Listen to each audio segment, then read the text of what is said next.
We have roughly 8 acres of pasture for our 5 horses. This is adequate to provide feed for them from May through November in our area. The pasture area is divided into 3 separate pastures so that I can rotate the horses from one to the other to provide recovery time after grazing.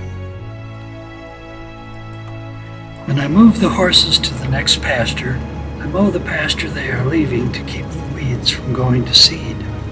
The grass flourishes when mowed and the weeds die off.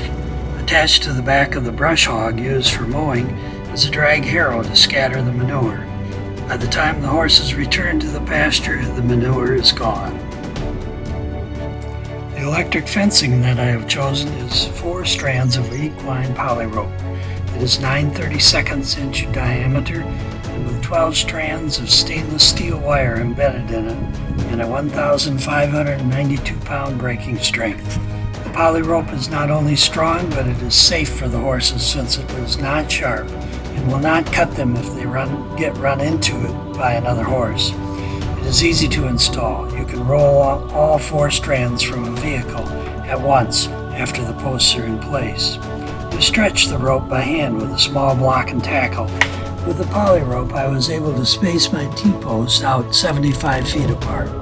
My fencing has been up for 15 years with no problems. It has mold growing on it, but this hasn't affected its performance.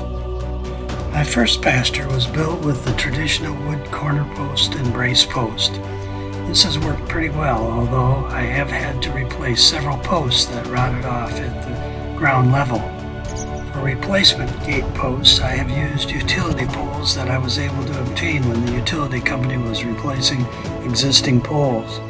The clay gets very soft in the spring, and the larger diameter of the utility poles makes it more secure. Every place where I thought I did not need to brace the post has proven to be a problem. For the other 2 pastures, I used a wedge lock system. This system was much easier to install. Although it is not as robust a system, it has held up very well. Without wood posts, you do not have the problem of posts rotting off. When it gets wet, the wood posts also start coming up from the freezing and thawing of the clay. This has not happened to the steel post. I installed the post in the spring while the clay was fairly soft, so I was able to push the post into the ground with the loader bucket. I used 7-foot T-posts, pushing them 30 inches into the ground, leaving 54 inches above the ground. To provide drinking water for the horses, I have a horse drinker. This drinker does not require electricity, only water pressure. When the horse pushes the paddle down, the bowl fills with water. When they stop drinking, the bowl drains down. There is no water to freeze.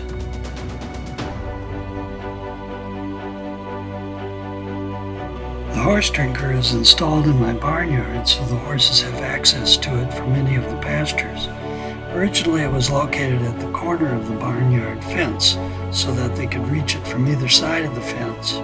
The horses did not want to use it because they felt trapped if another horse came up behind them.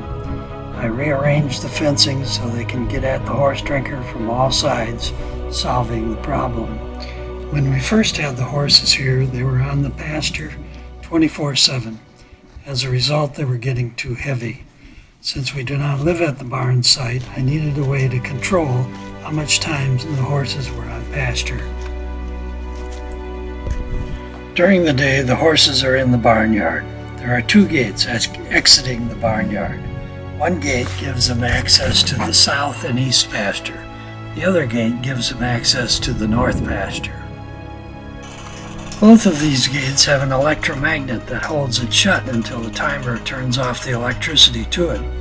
The weights on the gate swing it open at the preset time, allowing the horses to enter the pasture for the night. The weights are made from used horseshoes welded together.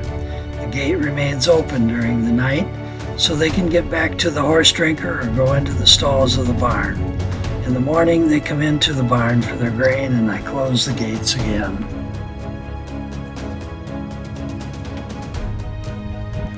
In the north pasture, I have a run-in shed that I built prior to building the horse barn. I built it so that I could drag it from one pasture to the other with the tractor. Once the horse barn was built, this was no longer necessary, so it stays in the north pasture.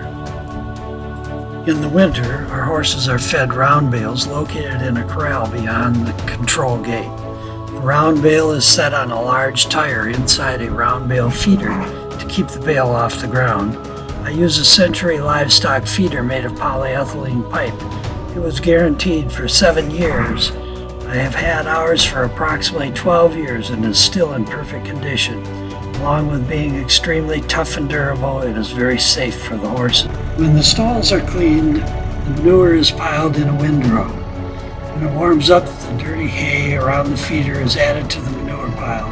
With rain, hay, and manure in the pile, all it takes is to get air in by stirring the pile to create compost. I stir the pile once a week for 3 weeks and it turns into dirt, which is spread back on the pasture.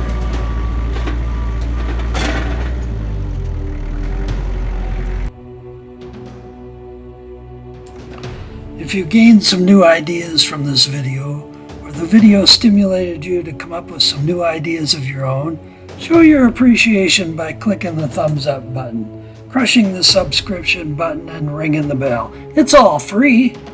Thank you for watching.